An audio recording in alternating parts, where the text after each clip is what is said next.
Well, violent crime can happen anywhere to anyone. Of course, it's always best to avoid or escape an attack. But sometimes you have no choice but to fight back, like when your child's life is at stake. News on 6 crime reporter Lori Fulbright shows us what to do when it matters most. New at 10. Lori?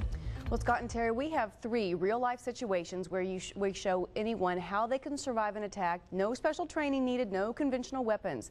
The experts at the US Shooting Academy helped us create these reenactments, and for each one, we first show you how it's done wrong, and then we show it again the right way.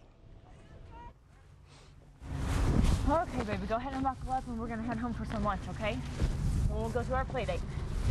Oh, God, no, it's cold outside. We just got done grabbing a couple things from the store, and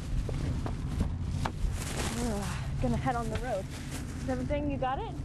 Okay, we'll be gone in just a minute. I'll kill you, stay there! What puts this woman at risk is focusing on her phone call rather than her surroundings.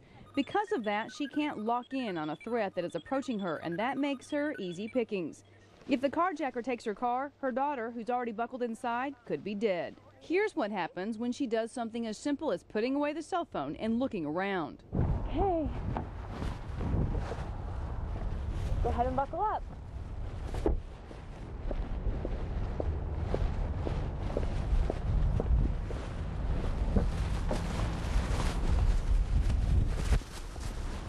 Give me your keys! Get away from me! Get away from me! All right. Chera sees the threat coming and has trained her daughter to get out of the car and run, screaming for help.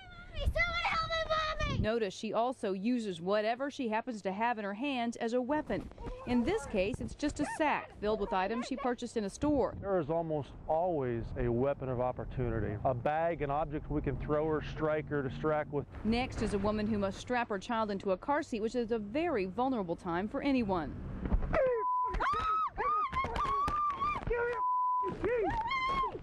Once he has her keys, he has her car and the baby strapped inside. Nothing good can result. She wasn't on the phone, but she didn't bother to look around because, as most victims, she doesn't ever believe something like this can happen to her. So she can't lock on to the threat.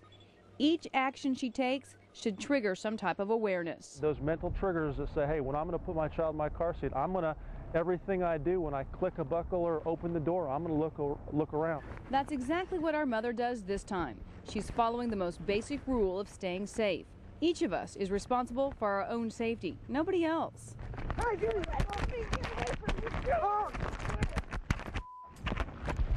She has nothing to hit with or throw at him, so she uses the hardest parts of her body, knees, hands, and elbows, to attack the softest part of his, groin, throat, and eyes. You have to do everything possible not to get knocked out or knocked down, and use your body's natural alarm system. Scream. If you're quiet, that's the problem. People will never recognize that you're being attacked. I'll get it. No, wait just a minute.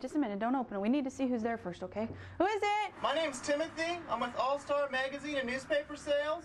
You know, I don't think I'm interested. I've got some great one-time deals. No, if you just want to leave your card, you know, I'll look at it later. I just want to talk to you just for a few minutes. No, look, I said no. Would you please leave, or I'm going to have to call the cops.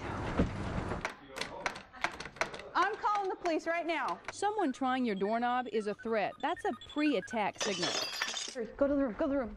Hey, get back here! In this situation, everyone must know the plan. In this case, it's going to a pre-selected safe room. The child knows her job is to grab the phone. And notice how Mom grabbed something in the house to use as a weapon. At this point, you have to become the aggressor. I told you I wasn't gonna get on. I told you I wasn't gonna hurt you. Get a plan together, and you're gonna be fine. That panic is not going to control you. You're going to control it. Because if it comes down to a fight for survival, you have only one option: to win.